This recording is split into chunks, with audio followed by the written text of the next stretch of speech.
Hey mom, hey kiddo. Hey, granddaughter. Hey, daughter. Welcome. This is gonna be our kickoff 3 gen. And basically 3 gen is 3 generations. You got mom, who's the matriarch. You got me, the middle mom, who's generation. Am I Gen X? I'm Gen X, right? And then Kennedy, who is mini me, and she is a Gen Zer. So Who's basically, this is that's what makes up 3 gen.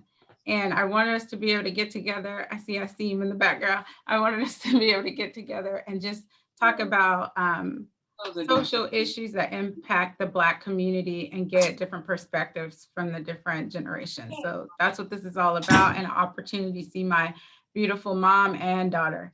So I've decided that this week's topic, and we'll pick a new topic each week, but this week's topic is going to be reparations. Oh, reparations. So with all that's been going on, I feel like a lot of people are hey, see me? Auntie loves you. I feel like a lot of people are, it feels different. Like a lot of people are being receptive to um, the ask and the request and the things that Black people are saying. Like, not big government, but some things in different cities and states and stuff like that are pretty receptive. And I think California recently did something. Mom, you and I and Alatha, I think we're talking about it with regards to considering reparations a couple of weeks ago. Remember that? Um, In reparations in California. yeah, yeah.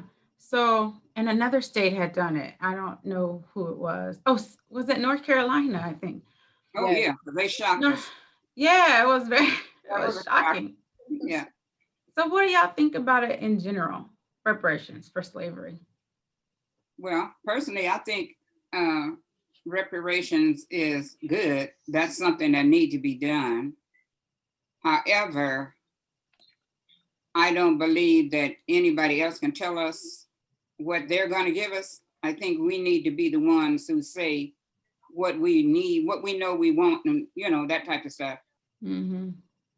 But I definitely, at this point, don't believe it should be just a check, because if it's just a check, it's still the same thing, because we don't have enough businesses to spend the money in, so our money is Mm. going to somebody else.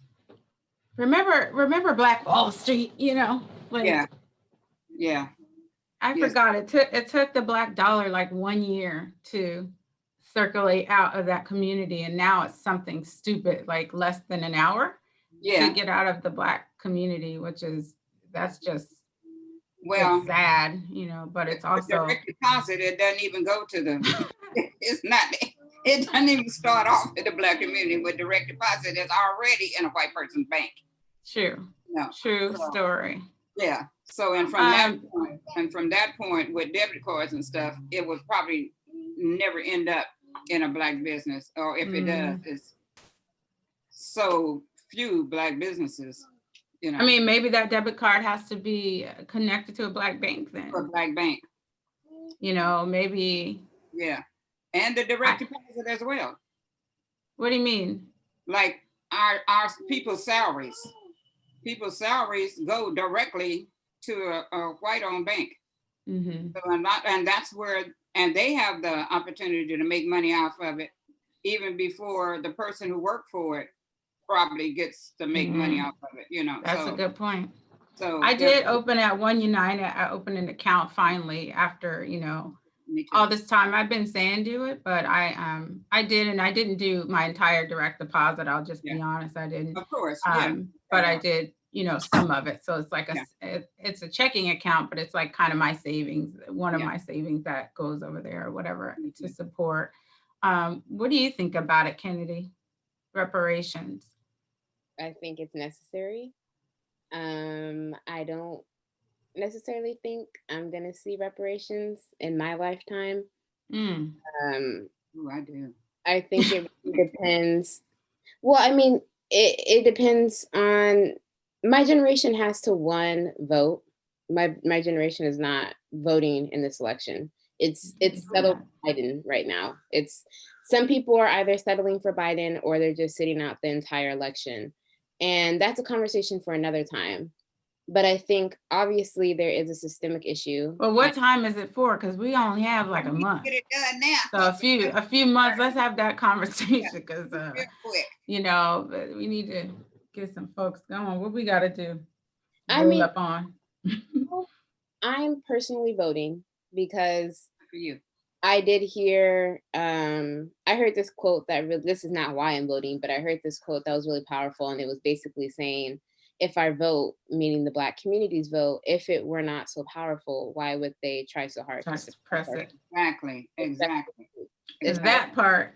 As Yeah. soon as we gained the right to vote, you know, or even before then, before we even gained the right to vote, it was so hard even trying to get the right to vote. So yeah, if the vote wasn't so powerful, then why would they try so hard to suppress it? But Joe Biden is not giving reparations.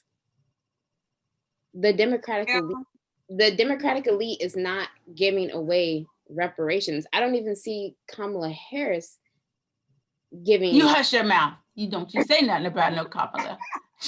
Close your mouth, girl. Grown folks are talking. I don't even see her giving away reparations. I mean, we need people like Bernie Sanders, AOC, Ilhan Omar, Ayanna Pressley. These are the people that we have to continue to elect into office if we want to see a systemic change, especially people like Bernie Sanders and AOC. They're the most popular leftists right now. Liberals and Democrats are not, I repeat, not going to give us change like reparations. Yeah, So this is another part of my thing. Giving us reparations, no one wants to give us reparations.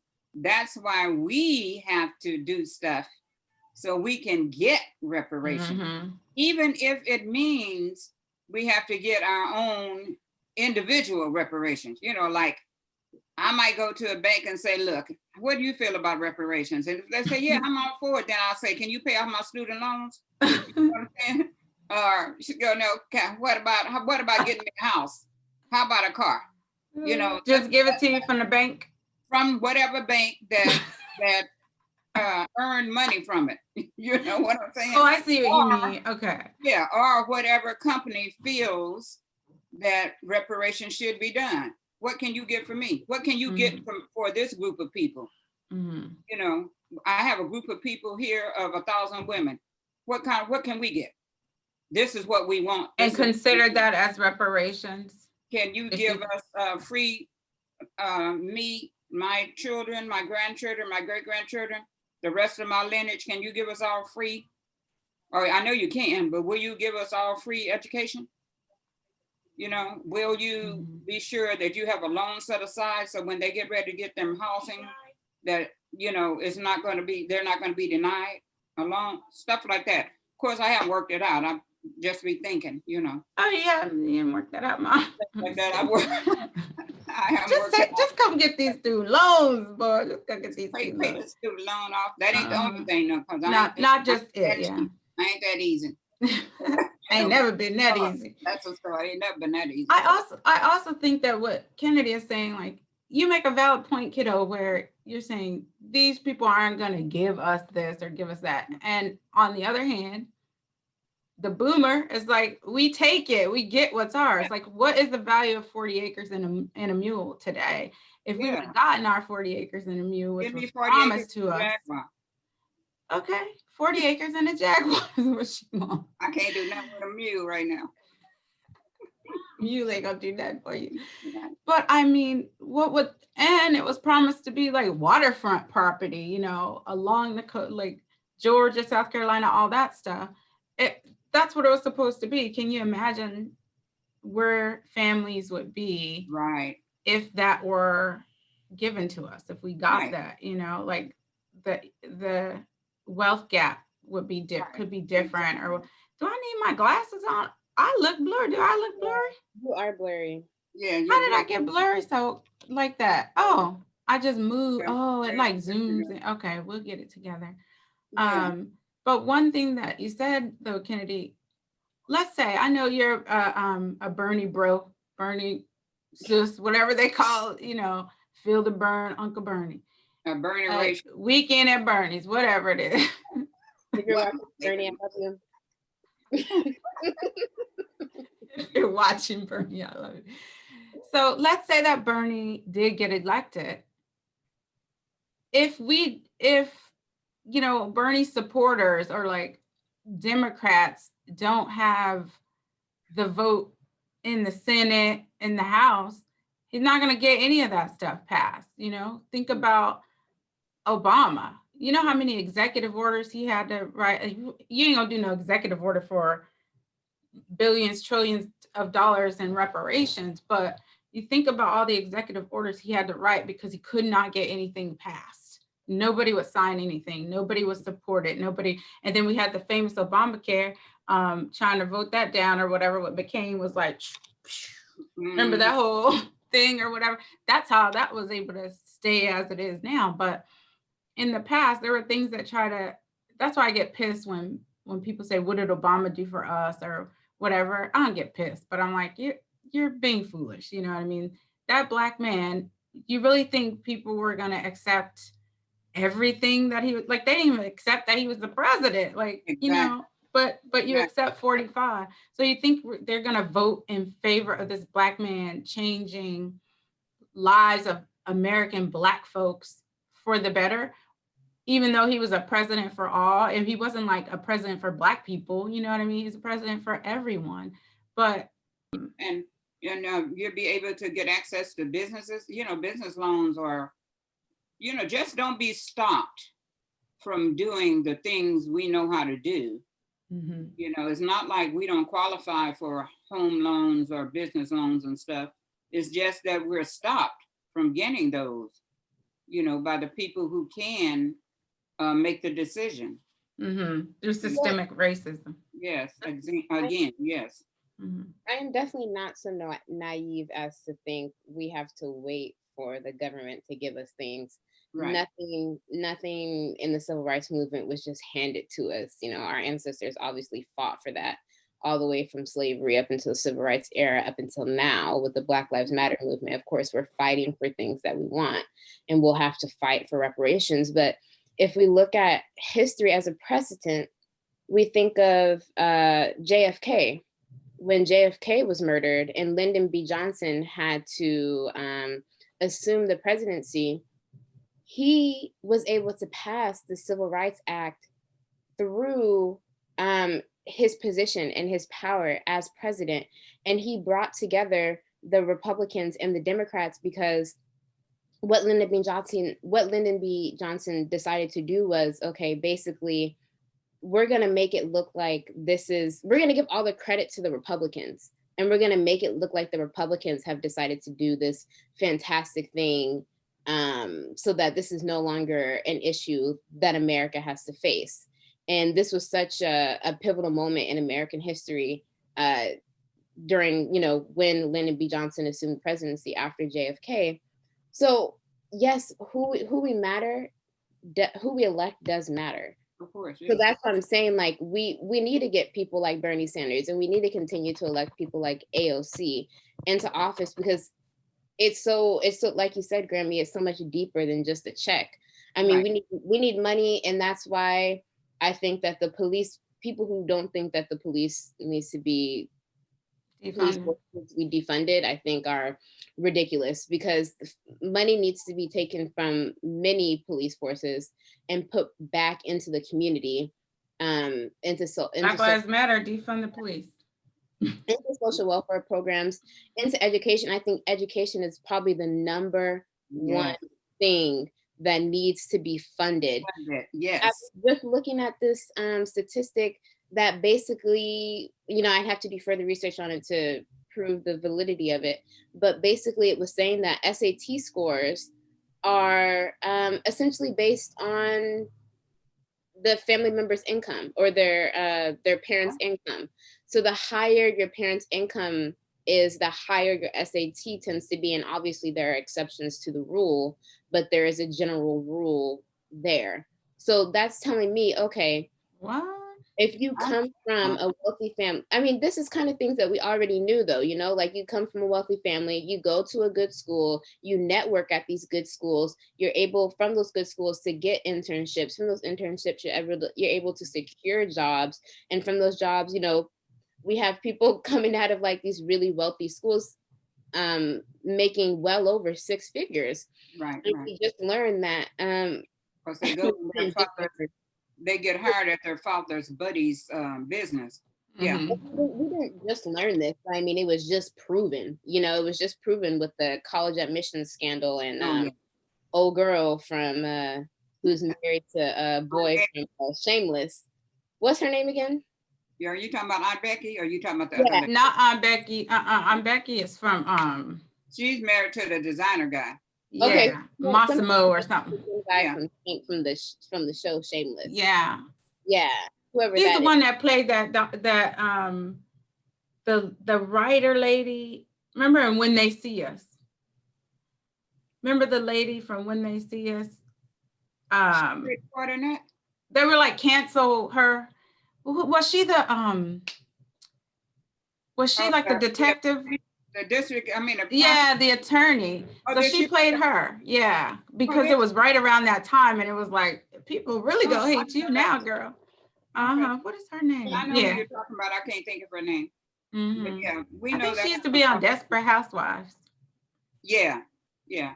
We know that happens all the time. You know, the Black community have known for years all the little Right. ruins and The trickaroo. the little stuff.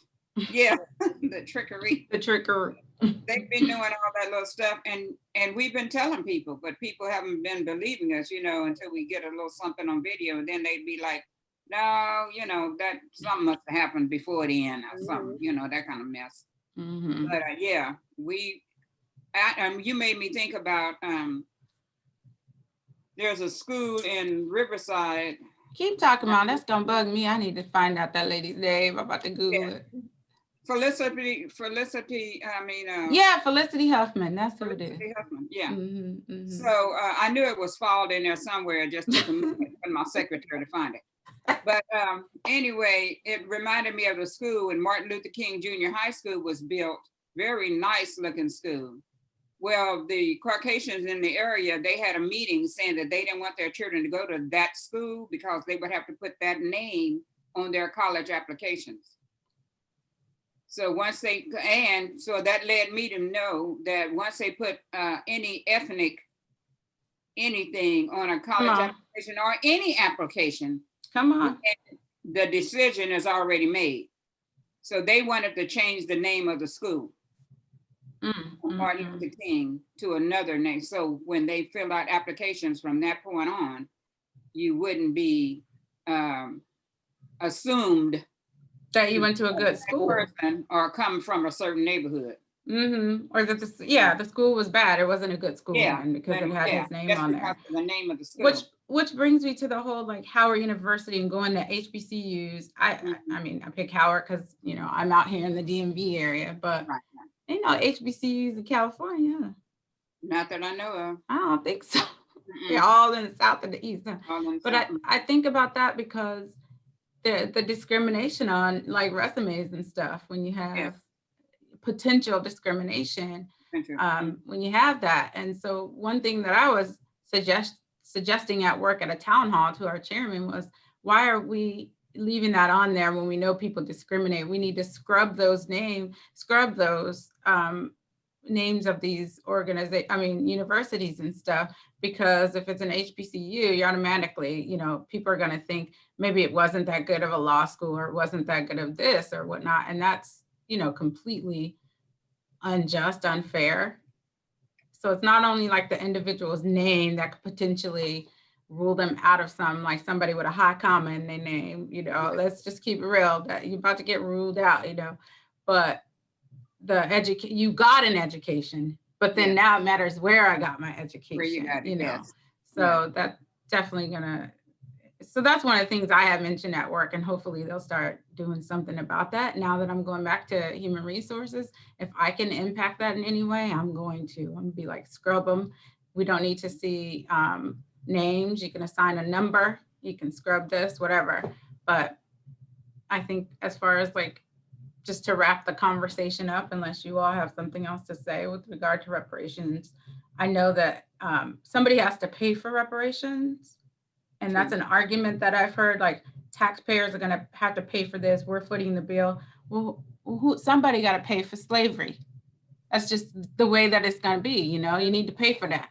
So it is what it is. Like, oh boy said, it is what it is. I do believe that you will see reparation in your lifetime, Kennedy. Just like I always thought I'd never see a Black president. So I do believe that because it's on the mind of too many people and it's out in the universe. And so I just believe that that's going to be like a pressure cooker. It's gonna happen. I do believe that. Now I might not see it. Your mom might not see it, but I believe you will see it. I'm gonna go get mine now. I'm gonna go get mine now, but you're gonna get yours. Yeah, I'm gonna suggest that some other people do the same thing. You know, you're like, I'm about to go pick up my reparations. I'm gonna go get my reparations in a few like minutes. It's in the drive-through. Can I get an order of reparation, please? How old are you, ma'am? You tell them your age and do the calculation. And then they say, yeah, you do some reparation, you know. So it's just a matter of me getting some type of letter really together so that I can start sending them out so my reparations can start coming in. Start rolling in. Let's start rolling in. You know how people be imagining going to the post office box and checks start falling out the box. I imagine you winning the lottery and stuff. That's like reparation lottery or something. Hello, reparation. We also have to determine who constitutes as a recipient of reparations, and that's going to be hotly, that's going to be contested. That's going to be very controversial. Slavery is controversial. Yeah. Well, they said if you have 1/16 of Black blood in you, then you Black. And they gonna try to rule that out, covered up with when it's time to get checked. Okay. Yeah, they're gonna try to be like, oh no, now you have to have this much or that much, and now any white person who wasn't claiming their 1/4 of Blackness, they coming for that 1/4 of Blackness. You know, I feel like that's where we're gonna be at with that. We're getting a lot of more money because soon. Mm-hmm.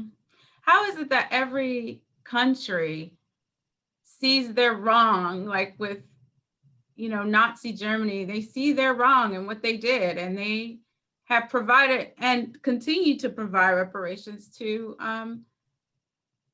descendants of the Jewish people and the Jews. But I think the last person may have died from, like the Holocaust, like maybe last year or a couple of years ago. But like, I think their descendants are getting stuff. Mm-hmm. And then like Native Americans, like we have a whole federal agency. What is it called? The Native? I don't know what it's called. I can't think of it, but there's a federal agency that, it runs the Indian something. And, like if you have a foster child or something and they have to go through this check to make sure they're not Native, because for one, you don't put them with people who aren't Native. So they have to pull them out. If they have some sort of Native American in them, this is a friend of mine from years ago, got college for free or like in-state tuition or something along those lines. That's reparations. That's reparations. Well, I feel like, yes, they are getting some form of reparations, but then again, if we also consider other statistics like how much of female population is made up of Indigenous folks and Native Americans, I mean, they're really not getting even a fraction of what they deserve, given that this was you're right to begin with. Yeah, you're right about that, but they are getting something. So I agree. Yeah, the value that's placed on it, I don't know if anybody's going to be satisfied. Let's say there was talks. I mean, they had that, I think it was called HR something hearing, remember last year? And they had like a handful of them coon and Black folks talking about, we don't need no reparation. You remember that? They had the hearing. I watched it live. They had that, I remember this young African-American guy spoke, they testified and several Black people were saying why we don't need no reparations and stuff like that. And to me, that he reminded me of like a kid, you know, like wearing boat shoes. And I'm not discriminating against some people who do well. Like I'm all about it. Like, good for you. Like, Right. you did it. Congratulations. But I think he struck me as somebody who wants to keep that hierarchy. And Mm-hmm. so, but he don't want nobody to get no reparations and start doing better, because that means they're like equal to him, or, you know, they Right. have the same access to the things he does. And when people have access to more than you, they want to tend to feel like they're better than you. And if that's Yeah. what he needs to feel better, then that's why he's like, we don't need no reparations. Like, did you really just sit up there, black man, and tell all those white people that we don't need this? No, thank you. We're talking about him. So that's another something, because like I said, all we care about is ourselves, and we're very selfish and things like that. And I think that is true to a certain extent. But I think like certain Black people think, well, I was able to get it, so why can't you? Or, you know, like, I was able to get it out the mud. I was able to come up out the hood. Like, you can do it too. It's not that hard. Like, I did it. Okay, your turn. You know. You're right. So it's gonna take. Yeah, it's. I just don't think people really understand the depth and how much colonization and white supremacy and just racism in general is ingrained into the very fabric of American society. I don't think people are really grasping that. And I used to think, and I'll just even say, I'll expose myself in high school. I used to think like, well, I don't need affirmative action because I don't want people thinking like, oh, you only got here because you're Black. But okay, great, because you where you are because you white, right? And some people really need. I mean, then I went to college and I learned how to critically think, and I understand. Okay. And I understand that people in certain situations need that affirmative action. Yeah, and you too. And you saying I'm too. That was like a mic drop. Give me my water. Keep my water. I agree with that, you know, that take on things. You brought up several points that we probably can unpack in a different conversation, and hopefully I can remember, put some notes, and we'll have that conversation. But I'll just finish with this and say that there's more to reparations than just a check, just to, you know, memorialize our whole conversation. It runs deep. We would have to determine, you know, who gets it. And in my mind's eye, I'm rooting for everybody Black. And with that, I'm gonna end it and say, Black Lives Matter. I love you guys, and I will talk to y'all next week. Okay, bye-bye. Bye, Kennedy.